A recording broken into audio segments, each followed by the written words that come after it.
Yeah.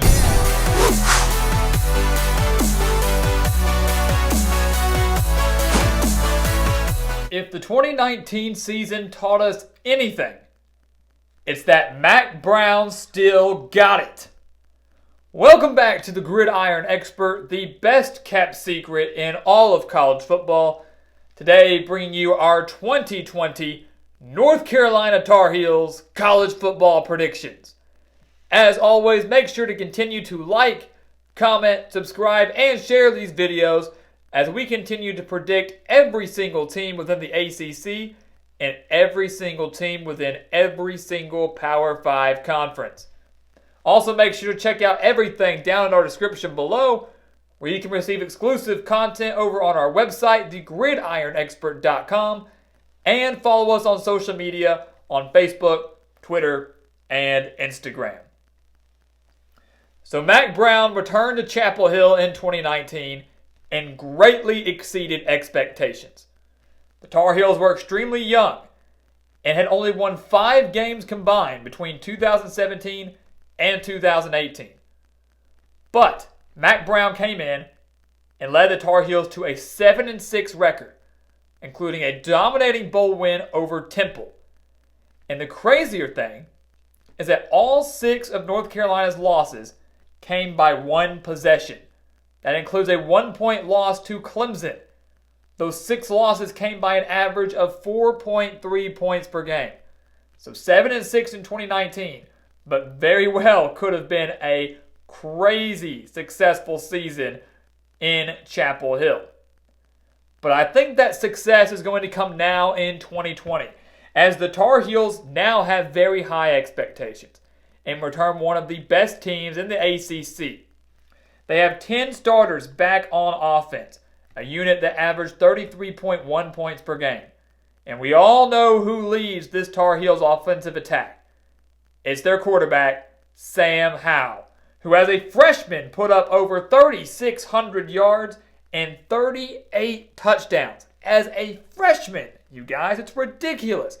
He returns to lead this offense. He returns his top wide receivers, led by Daz Newsome, who had over 1,000 receiving yards and 10 touchdowns. And he's got some great help on the ground as well. Michael Carter, the running back, rushing for over 1,000 yards last year. And then Javonte Williams, who rushed for 933. 33.1 points per game? Forget it. Let's go for 40 in 2020. When you look at the defense, North Carolina returns 7 starters from a unit that only allowed 23.7 points per game last year. And lucky for them, they returned their linebacker, Surratt. The quarterback turned linebacker, Surratt returns as their leading tackler, who had 115 tackles last year, and their leading sack leader, 6.5 sacks last year. Not to mention North Carolina's secondary also had 14 interceptions in 2019. Needless to say, this Tar Heels team is going to be scary good, scary dangerous, and they are absolutely legitimate contenders to win the ACC Coastal Division and Mack Brown's second year back in Chapel Hill. We take a look at their schedule here first. And if anything stands out to you, it's that those first 3 games are not easy. Those first 3 games are pretty rough. On the road against Central Florida, against Auburn in Atlanta, and a home game against James Madison, who many may immediately write off and give the Tar Heels a win. I say not so fast. But we start here with the game at Central Florida on a Friday night down in Orlando. This is going to be a battle of the quarterbacks, guys. You got Sam Howell versus Dylan Gabriel, who threw for over 3,600 yards and 29 touchdowns last year as a freshman. And if you like offense, this is going to be the game for you, because the Knights returned 8 starters offensively and 8 starters defensively from a unit that only allowed 23 points per game. And really, when you look at these 2 squads, I'd say they're relatively even. Both electric offenses, both very strong defenses. It's going to be a very, very, very fun one to watch. Like North Carolina, Central Florida has a very strong secondary. Very, very strong secondary that's going to really test Sam Howell and this aerial attack. And there's one major stat that sticks out to me, is that Central Florida has won 20 straight home games. 20 straight home games. That includes 2 American Athletic Conference title wins as well. And I actually like the Knights to pull off the season-opening upset over what will be a nationally ranked Tar Heel squad. I think UNC drops game 1 to Central Florida, but wins the Auburn game in Atlanta. North Carolina will not lose both of these games. I will tell you that right now. It is more likely that North Carolina goes 2-0 in these first 2 games than they go 0-2. I think they split them. I think the most likely scenario is that they go 1-1 in their first 2 games. And I think they defeat Auburn. Another great battle between 2 sophomore quarterbacks, and Sam Howell and Bo Nix, who threw for over 2,500 yards and 16 touchdowns last year to go along with 7 rushing touchdowns. The major concern I have for Auburn is they do lose all 5 of their offensive linemen. So up front, they might be a little weak. Up front, they have a few questions, and they're going up against a very talented UNC defense. Defensively, Auburn loses Marlon Davidson and Derek Brown. One of the best defensive lines in all of college football last year is now gone. Auburn is also bringing in a new offensive coordinator in Chad Morris, which for some is a good thing, and for some is a bad thing. Bo Nix had his ups and downs last year, but in the games that he was playing down, it was against more elite opponents. I see UNC as an elite opponent this year. I think their offense gives Auburn's defense some fits early on. I think this game is very, very, very close. But Mack Brown gets the job done against Gus Malzahn in Atlanta, and they are now 1-1 with a quality win over a good SEC opponent. They then take on James Madison out of the FCS. These guys lost the FCS National Championship last year. But the key word is they made the National Championship last year before falling to North Dakota State and Trey Lance.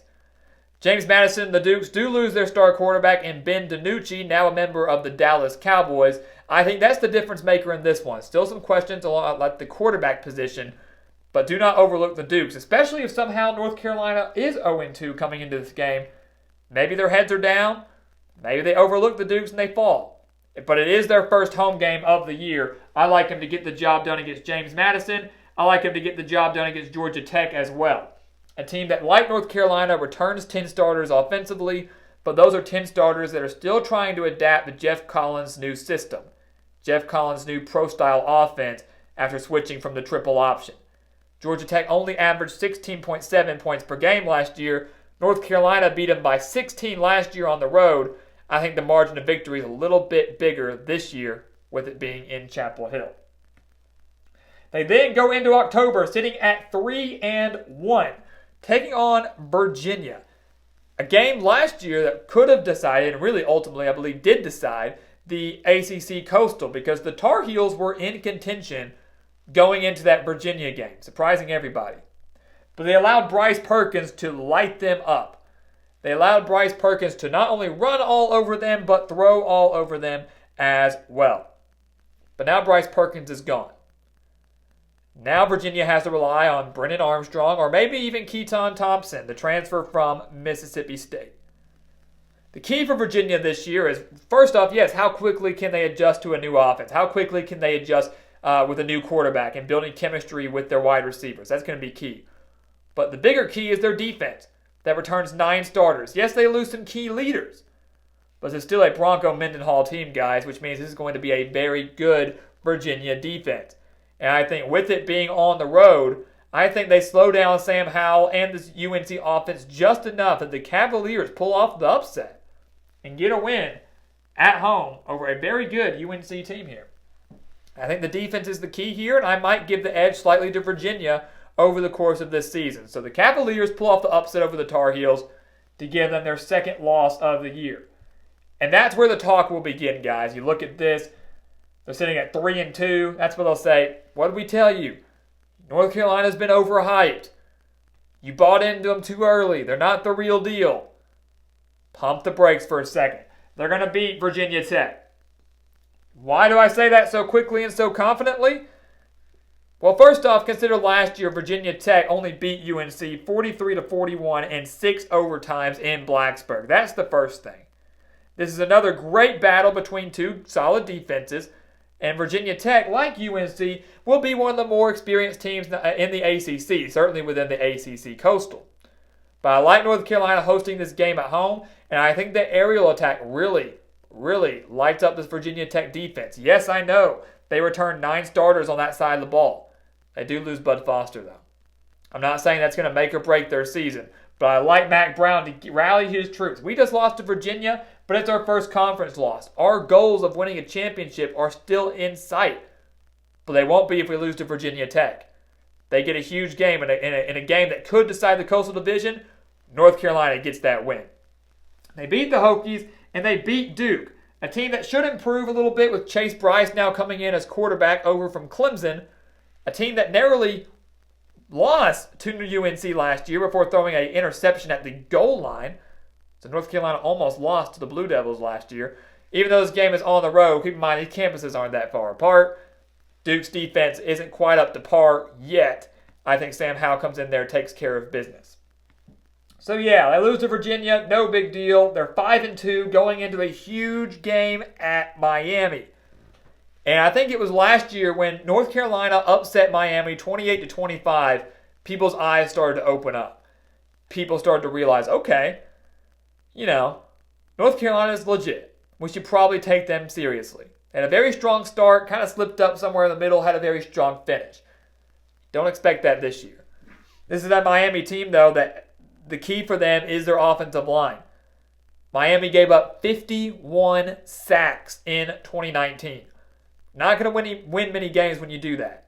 And Miami didn't, going 6-7, including a 3-game losing streak to end the season against Florida International, Duke, and Louisiana Tech. But like Duke, they bring in a transfer quarterback in De'Aaron King over from Houston, a dual-threat quarterback at that. And the bigger key for Miami is not only does their offensive line improve, but their defense is going to remain one of the best in the nation. They were 13th in total defense last year, and they have Gregory Rousseau along that defensive line who had 15.5 sacks last year. I don't like North Carolina's chances on the road against that good of a defense.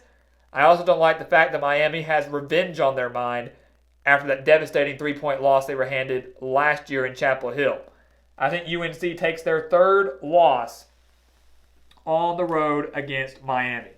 This is the Miami team that as long as they fix those offensive line problems, I believe you could see a 2, 3, some people say 4 game increase in the win column for the Hurricanes. They finally get their bye week on October 31st. And again, they only have 2 conference losses here, but many will say that North Carolina is still overrated. Well, they've already lost 3 games. Did anyone say they were going undefeated? Absolutely not.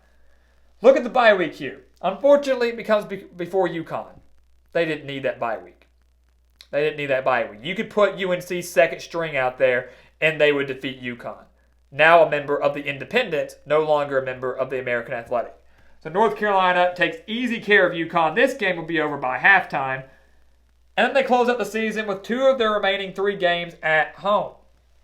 They take on Pittsburgh, a team they lost to 34-27 last year in overtime. This is a Pittsburgh team that is sneaky good this year, guys. Everybody's talking about North Carolina, Virginia Tech, Miami even, to win the ACC Coastal. Do not forget about the Panthers, because they are at least a 7-win team, if not better this year. Keep in mind, their defense was 15th in total defense last year. They are 1st in sacks per game, nearly getting 4 per game. This is really going to test North Carolina's offensive line, much like Miami will, much like Auburn will, much like Virginia will.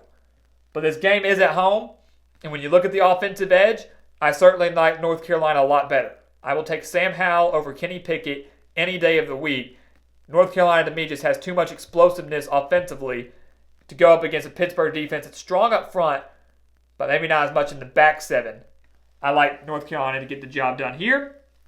I like them to get the job done against Boston College as well. A Boston College team that's going to strongly rely on their defense more than likely. Now they have a defensive-minded coach in Jeff Hafley and 7 returning starters on that side of the ball. But a Boston College team that loses A.J. Dillon and has many questions at quarterback. Will it be Dennis Grosso? Will it be Phil Jurkovec from the transfer from Notre Dame if he gets eligibility? Who knows? And they didn't benefit from spring practice. Jeff Hafley has his hands full going into 2020. And they're not going to beat one of the best teams in the Coastal in North Carolina, even though they have home field advantage. They then close out the season against North Carolina State, a team they defeated 41-10 last year. As we all know, Friday after Thanksgiving, in-state rivalry game, anything can happen, and I do believe that North Carolina State improves. They only averaged a little over 22 points per game last year. They were giving up over 30 points per game last year. I think both of those numbers improve under Dave Doeren because we knew 2019 would be a rebuilding year. But they're not going to improve by 31 points. They don't have enough to improve by 31 points, and certainly not on the road. North Carolina get to win over the Wolfpack, their in-state rival, who will be borderline bowl eligible this year. And Mack Brown, in year 2, gets North Carolina to a 9-3 record. And guys, believe it or not, 9-3 is good enough to potentially win the ACC Coastal Division. They have 2 conference losses, one to Virginia, one to Miami. We have a non-conference loss here to UCF. Once again, I believe they split those first 2 games. They do not lose both of them. And with 2 conference losses, depending on how Virginia Tech fares the rest of the way, Virginia, Miami, there's a very good chance that UNC could set up a date with Clemson in the ACC title game. And I'm willing to bet you we see an instant classic much like we did last year. But the MAC is back. We knew it last year. You're going to see it in more full force this year in 2020. Do not sleep on the Tar Heels, guys. They might start off slow. They're going to finish strong. So, guys, thank you so much for watching us here at the Gridiron Expert on YouTube. As always, make sure to continue to like, comment, subscribe, and share these videos. And check out everything down in the description below, where you can check out everything on our website, thegridironexpert.com, and follow us on all of our social media on Facebook, Instagram, and Twitter. And once again, as always, thank you so much for watching, and we will see you next time right here on The Gridiron Expert.